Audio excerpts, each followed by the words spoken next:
Welcome, everybody. Merrill Chandler here, your host of the Fundability podcast and the Get Fundable universe. We're opening the doors one more time for you to be able to explore. In celebration of Women's History Month, my guest today is Sarah Sullivan. Now, Sarah Sullivan, you have to listen. Her background is a massive swing between the creative and the strategic. And as you will learn in this episode, her ideal way to explore everything that came to her in her life was to say yes so that she could find out what resonated the most. In this episode, when we come back, we're going to do a deep dive with one of the most fascinating women and someone I love to call a friend. We'll see you in just a moment. In the constantly changing world of fundability, the big question is this: how are entrepreneurs and real estate investors like us, ones who want to grow our businesses and who are tired of paying for really expensive alternative lending, how do we tap into the most inexpensive money available and do it without the hassle of typical borrowing? That is the question, and this podcast will give you the answers. Welcome to the Get Fundable podcast with your host, Merrill Chandler. All right, welcome back, everybody. Merrill Chandler here, and I, in the spirit of women's history, exceptional women, the Women's Month movement that I have dedicated my march to, I would love to introduce you to Sarah Sullivan, a friend and an entrepreneur and a genius. What's crazy and why I'm having Sarah here is that she's not a genius just in her space. She's just a genius, and then she chose a space. So Sarah, welcome. I'm so happy to have you here with me today. Oh, thanks for having me, Merrill. And thank you for that introduction. That was very flattering. Well, you know, I've told you this myself. Now, a little backstory. I met Sarah at a mastermind called the Board of Advisors. And it didn't take us long to recognize that we were both special. No, we both had gregarious personalities, and we're out there. And in that group, we go out to dinners and lunches. We started getting to know each other, and I don't know, what was it, Sarah? At 7 p.m., I started my Bloody Marys, and pretty soon it became an opportunity to share different recipes for some of the elixirs that we like to take in. And from there, it was on. We fast friends, right? Amazing night. And I ended up, I don't have pictures of it. Maybe we'll post them in the show notes, but I'm actually wearing Sarah's scarf through the rest of the evening, looking quite dapper, I might add, because she has amazing style, as you can tell. So above and beyond the sheer genius, first of all, tell us a little bit about what you're doing now, Sarah, because then I'm going to cast back and look at the journey as a woman, how you got here and what that journey's meant to you. Yeah, sure. Thank you. So right now I'm in real estate. I'm full-time in real estate. I own 13 in a few days apartment buildings, and that comes to about 2,600 units and over 250 million assets under management. And I purchased all those with investor funds. And so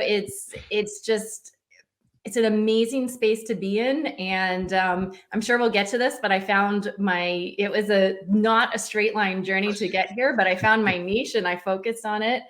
And yeah, it's been an incredible journey. And I feel very fortunate to have been able to find exactly what resonates with me and what I'm good at, and like the alignment. And it was like a mission, like every step of the way was like, it's not quite right. And then it was like, oh, everything's right. And then it took off.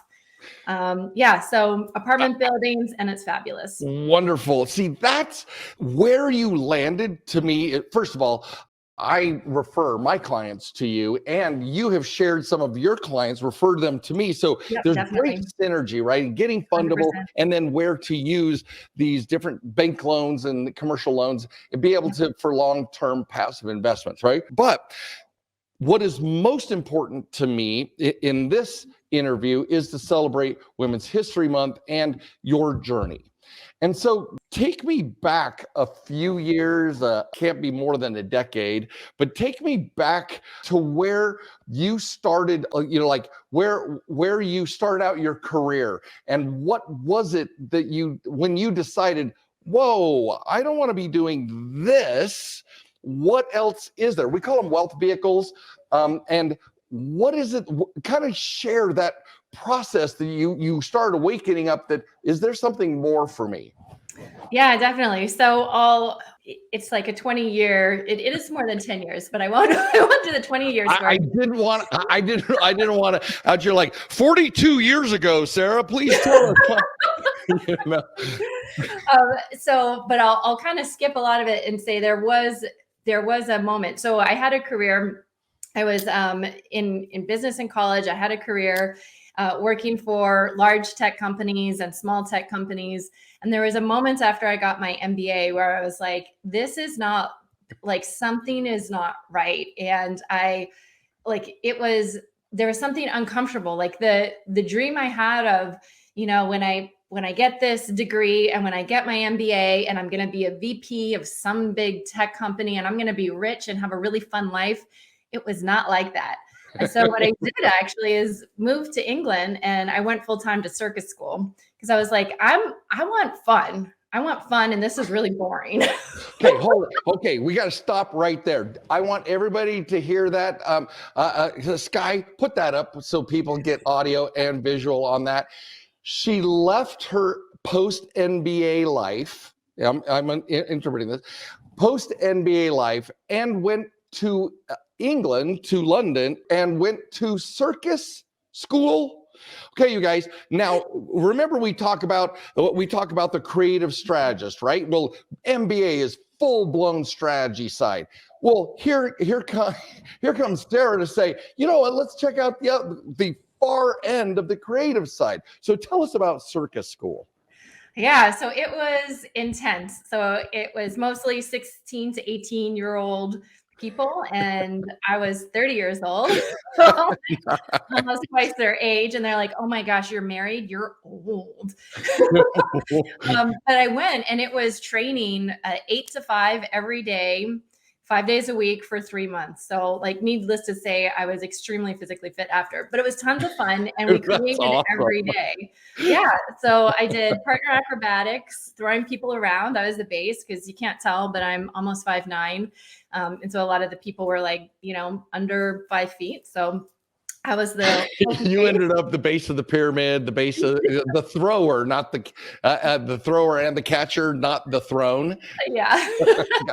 And I did aerial arts as well, trapeze and silk. And then I was like, this is fun. Holy hell, woman. Oh yeah. And I was like, this is the life for me. This is the most fun I've ever had.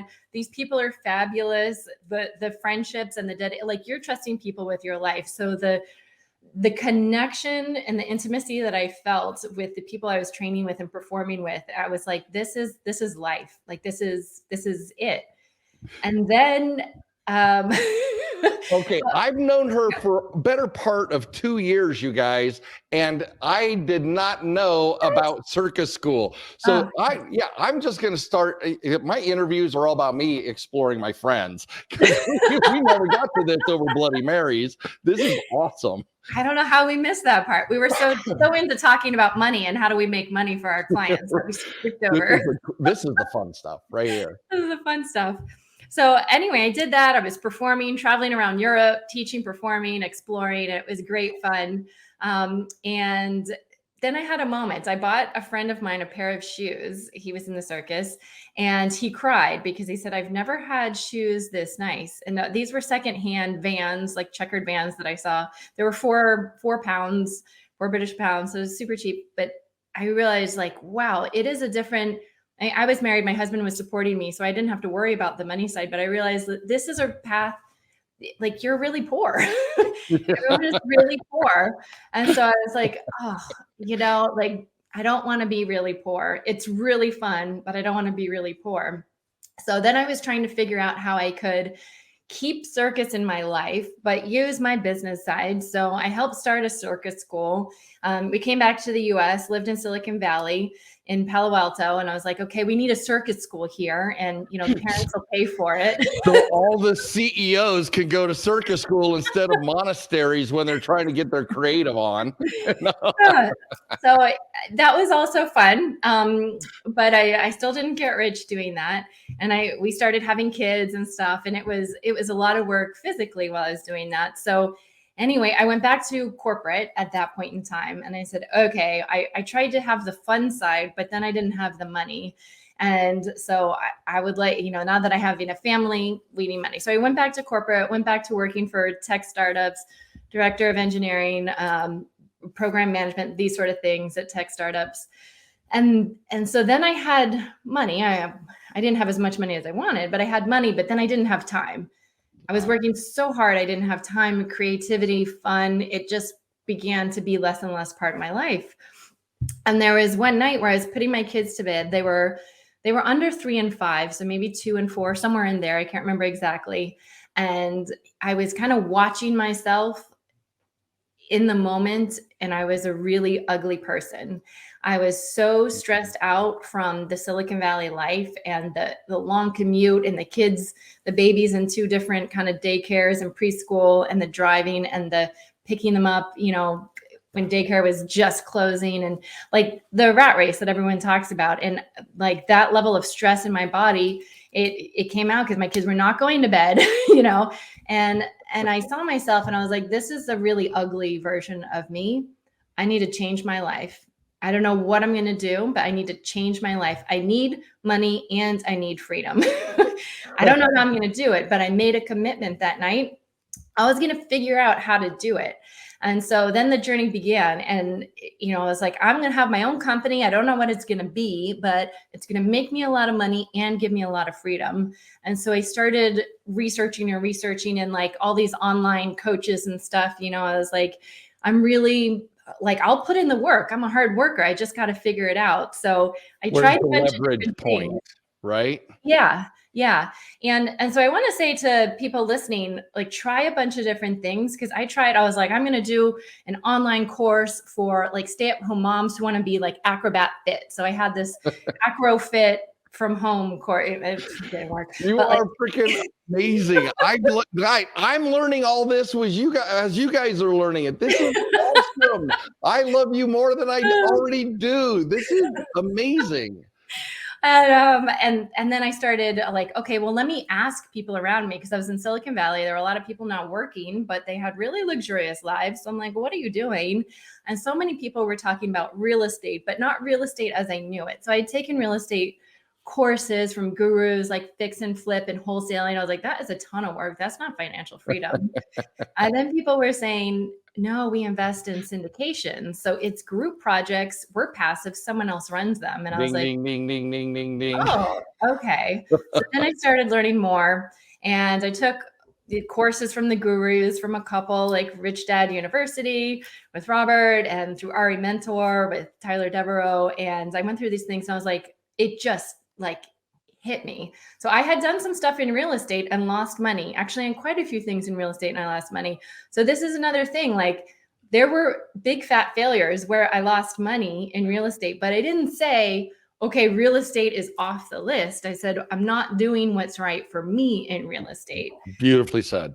Yeah. And so I really want people to hear that, because I get the stories all the time from investors. Like, I'm nervous to invest in D because someone I know failed at A. And it's like, because it's under the umbrella of real estate, right? Or whatever big overarching idea it is. Totally right.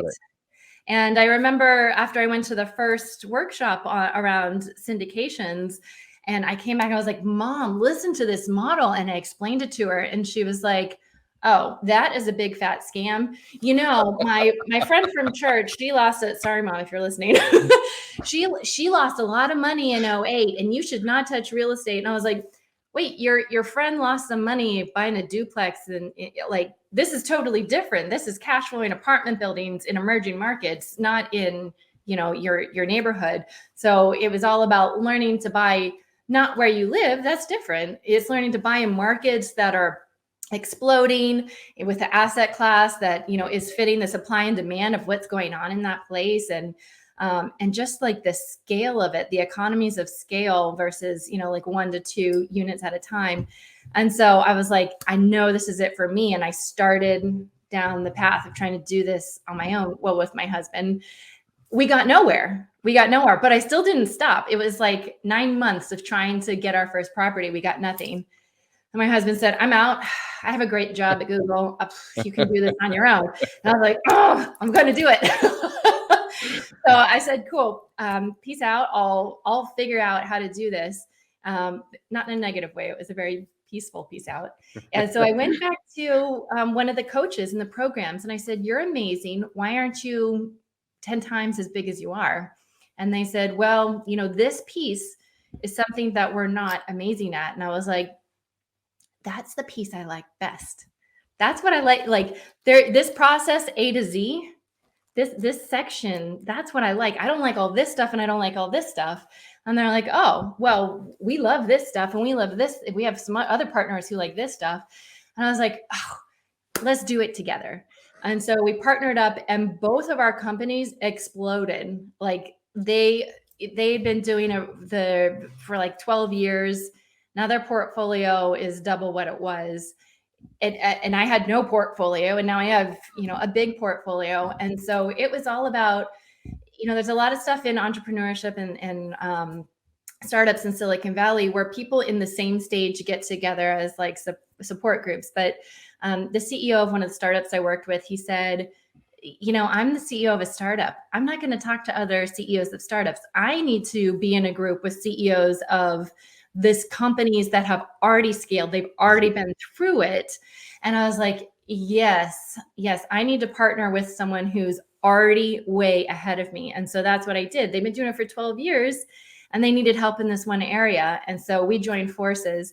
And so I want to say that too, like if you're starting a company or you're in a company and you want to explode, like partnerships are amazing. If you're really good at one thing, but not so great in another, some people hire for that, right? And that is a way to do it, but you still have to train that person. So I found that partnering was the golden ticket for me. Unpack their skill set. Well, like you said, you found somebody was doing A through G. You loved H through P, and somebody else was doing whatever the next Q all the way to Z, right?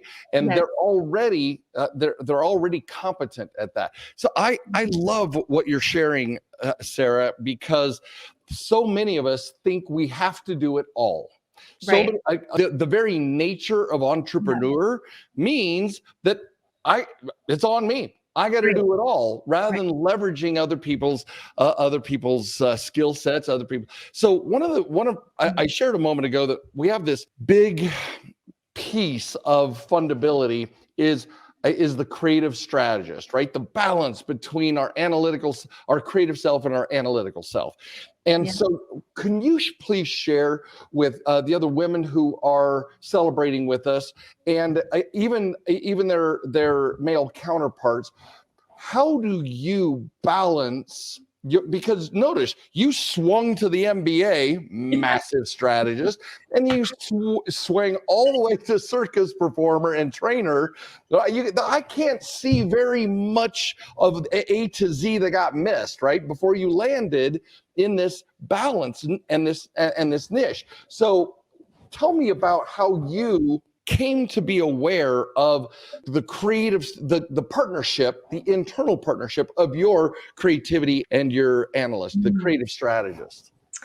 Yeah. So I don't think it was on purpose. It was just through experimenting and through trying a bunch of different things and finding what what stuck. So it wasn't really intentional. It was just like, let me take all the, like all the Facebook ads that pop up, and there's like someone teaching some method to grow a business, and just finding so there was the real estate that I knew how to do, but then so you can analyze, I learned how to analyze the project, how to like put together the syndication. Okay, that's the analytical side. And then I found a marketing coach, which is this, that's what I do with my partners is I do all the marketing.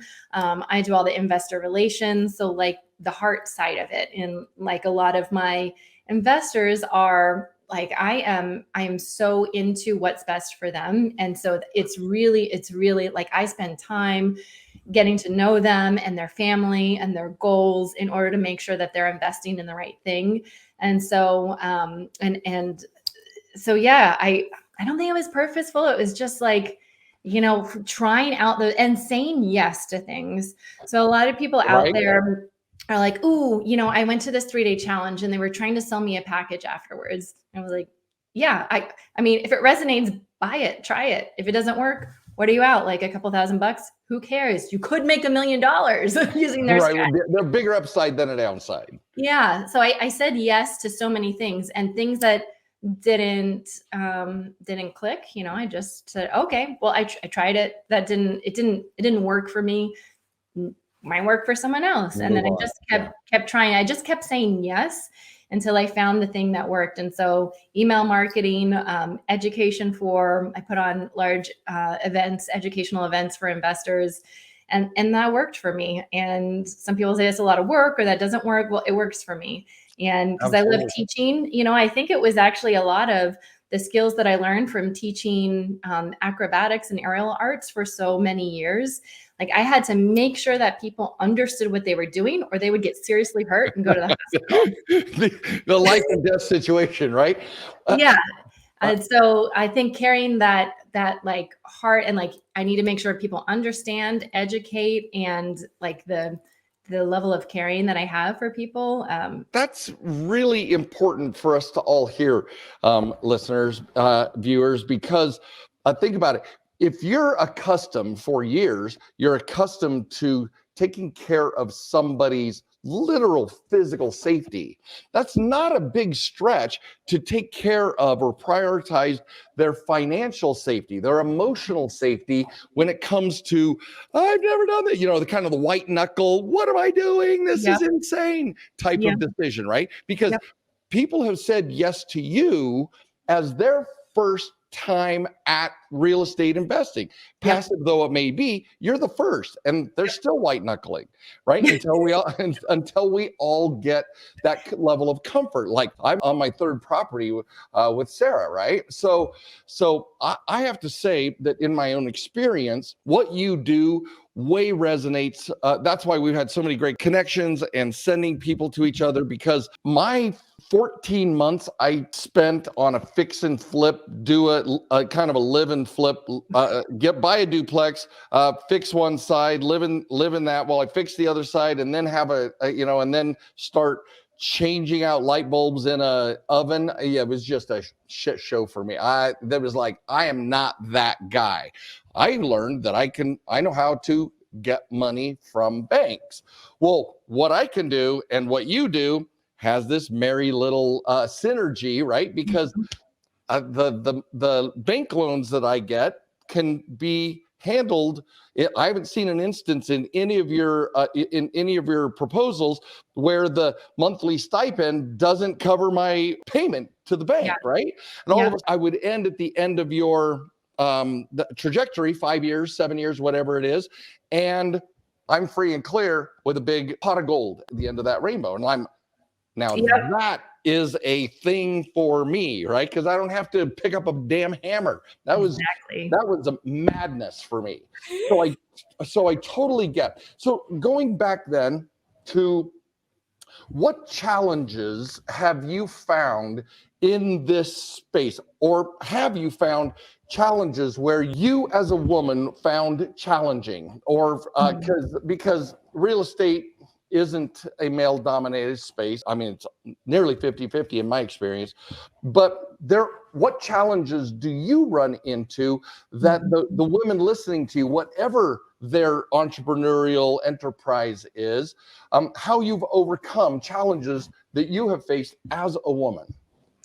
Yeah, good question. So in the multifamily space, in the rooms I'm in, it is definitely 90% male. And but that was not a challenge to me. I like in college, math, physics, those are the courses I was in, which were predominantly male. So I was used to I worked at Boeing on the satellite, on the rocket program, and it was predominantly male. So I was used to being in rooms that were predominantly male. I didn't feel like it was a challenge at all. It was just, that was comfort. Actually, when I went to a room that was all women with my marketing coach, I was like, oh my gosh, what do I do with all these women? Hold it. All right. I gotta use different antenna now to be able to. Yeah. I think what was maybe more, I don't know if it was a challenge, but maybe like a turning point was my real estate mentor, coach, now partner, said to me in the beginning of when we started talking about multifamily, he's like, wow, you are going to just rock it. Being a female is going to benefit you so much in this space. And I was like, I don't get it. Why? I don't get why. And so what happened now is that women feel more comfortable opening it up to me about, here are my financial plans. I don't know these things. Can you help explain this to me? And also men. So many male investors have said to me, not in these words exactly, but basically like, I'm comfortable asking you all these questions that I don't want to ask a guy because I don't want to seem like kind of stupid or ignorant that I don't already know all these things. So people feel really comfortable like opening up, sharing, and asking. And if you don't understand your investment, you're not going to make it, right? And so that's really key. So I think it was actually a great thing. So the challenge was me realizing that, like, oh, it's not a challenge. It's actually, it's a huge benefit. You're a gift to half of the real estate investment population, so that they can feel safe to ask any warranted concerns, questions, comments, or otherwise, and be able to like, so as a woman in the business, right, shoulder to shoulder, as a woman in the business, what can I anticipate, or these are my goals, but you have a listening ear. That's phenomenal. That is actually, didn't see that one coming. And I would say a challenge as a female that I had, which may resonate with, not because I'm in real estate, but as an entrepreneur. So I want to take care of people. And like you said, you want to do things yourself. And so it's been a challenge for me to scale by hiring and giving things to people. This is still a challenge for me, is hiring, giving, and letting people grow in their positions by letting them make some failures and like they get to do it, because it's like, oh, it's not going right. Let me take it back. I can fix it. And so that's the challenge when you're trying to grow a company. And last year we had a lot of success, but I also was beat at the end of the year because I was doing that. You were doing it all. Okay. Yeah. I have to speak to that, because for those of you who have gone to the boot camp, so those of you who become clients or checked into our Fundability Accelerator, the Momentum program, Sarah has a bonus, because I have my coaches. I have the people I believe in as part of a bonus for that. And you actually offer a consultation as part of that, which is still you. So I understand that it's very hands-on for you. So you guys better get it while the getting's good, because she may be training somebody to do all the right things. Rachel is starting on Monday. So you better hurry. It is now, as of the recording of this is Thursday. So you have 4 days to get into the schedule with her, because she's going to have a very qualified, competent individual handling those for her. So, but that's the point. Every entrepreneur, male or female, one of my biggest challenges, as yours, is because I grew this puppy from little tiny, just me talking to mortgage broker clients back in 1997, and just one-on-one. Hey, let's solve your fundability problems. Here's your optimization plan. No assistant, no nothing. And now over a dozen full-time people handling things that I used to do on my own. That was not an easy weaning process, right?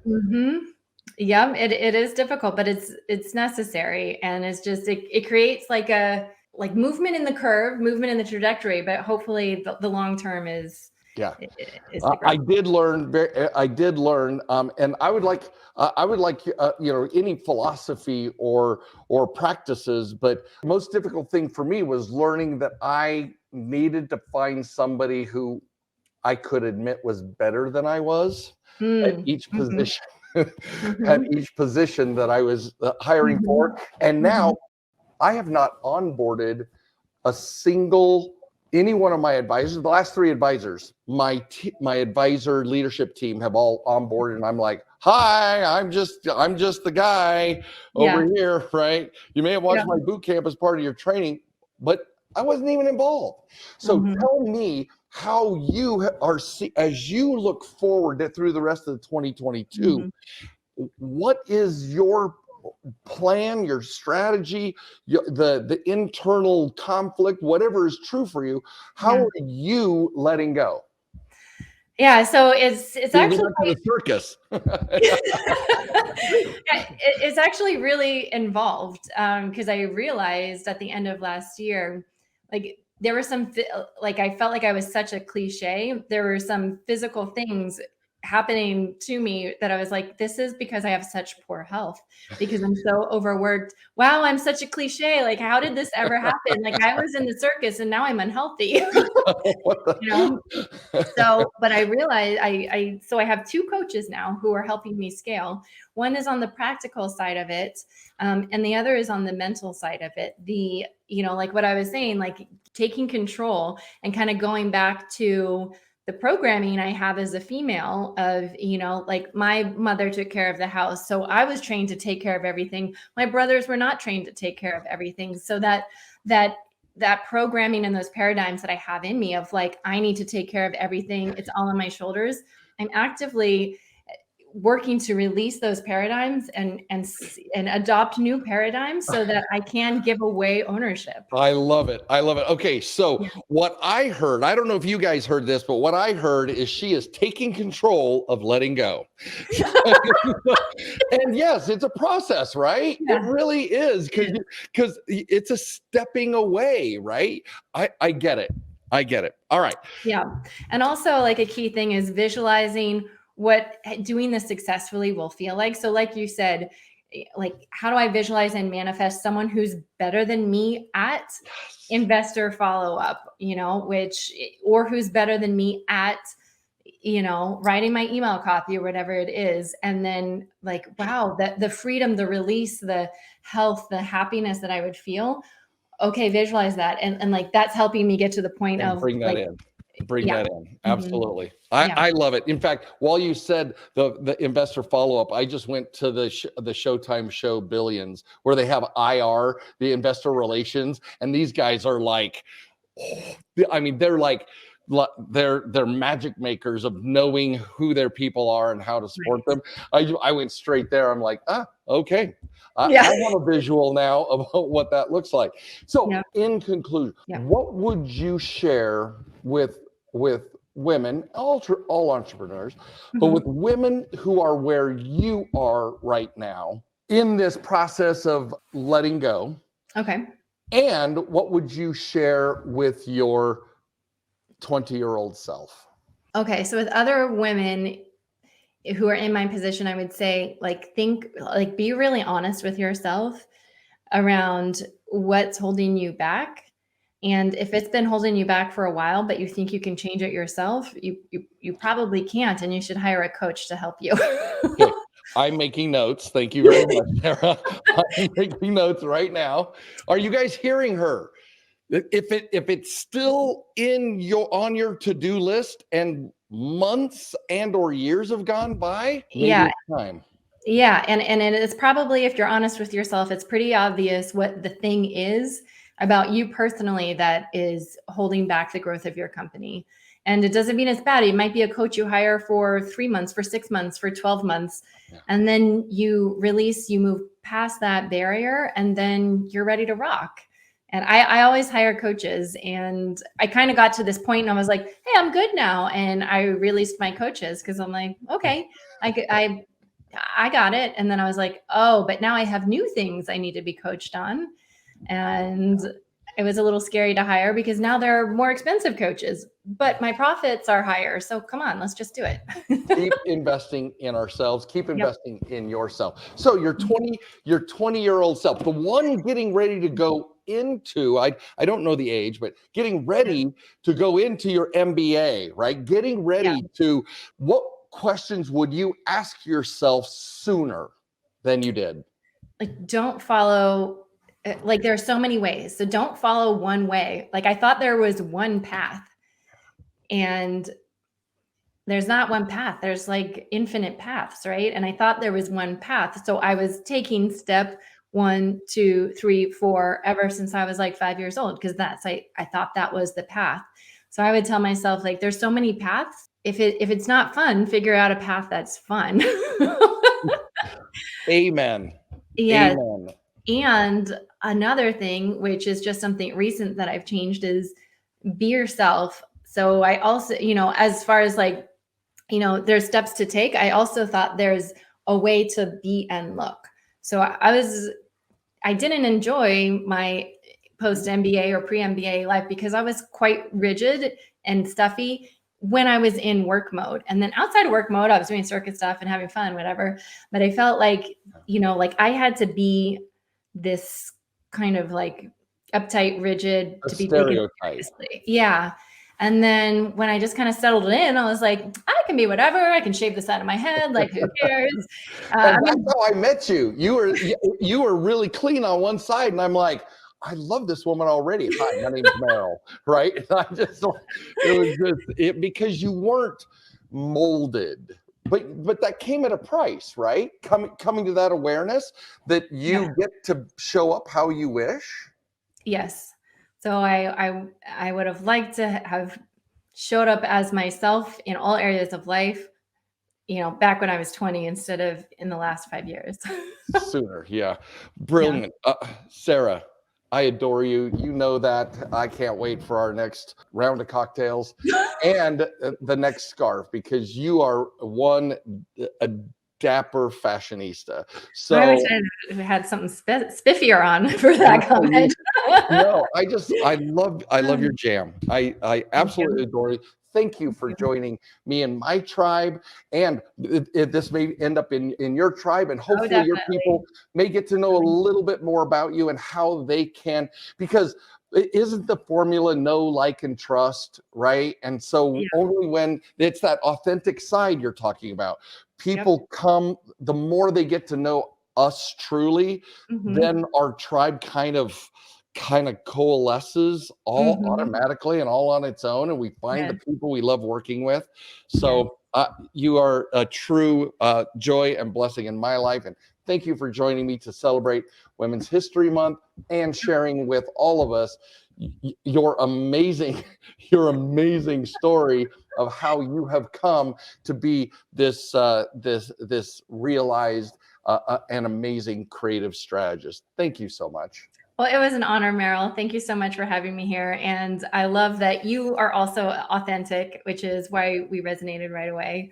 And you told me stories about yourself. I was like, I can't believe this guy is telling me these stories after, 5 minutes. Wow, he's really open kimono. But, right. Is he flashing me?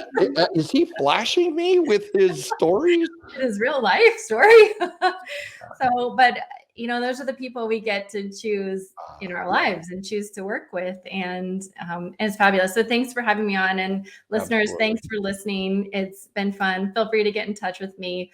I love meeting people. Of course, that's my passion. That's what I do.